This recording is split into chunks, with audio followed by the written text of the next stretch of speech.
سیدنا سمورہ بن جندب رضی اللہ تعالی عنہ بیان فرماتے ہیں رسول اللہ صلی اللہ علیہ وسلم نے خواب بیان کیا۔ خواب میں یہ دکھایا گیا نبی صلی اللہ علیہ وسلم کو کہ چند لوگوں کو سزائیں مل رہی ہیں۔ ان میں ایک ایسا شخص تھا جس کا سر پتھر سے کچلا جا رہا تھا۔ تو نبی صلی اللہ علیہ وسلم نے خواب بیان کیا تو اس شخص کے متعلق بیان فرمایا، اما الذی یسلغ رأسہ بالحجر،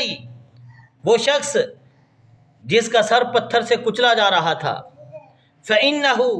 یأخذ القرآن، وہ شخص قرآن کا حافظ تھا،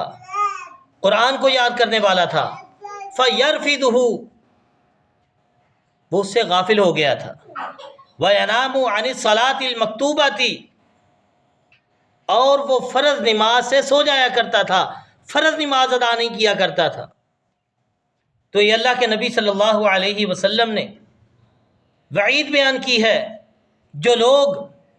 قرآن سے غافل ہو گئے ہیں، اللہ کی کتاب سے غافل ہو گئے ہیں اور فرض نماز کا اہتمام نہیں کرتے، فرض نماز چھوڑ دیتے ہیں، یہ ان کے لیے وعید ہے۔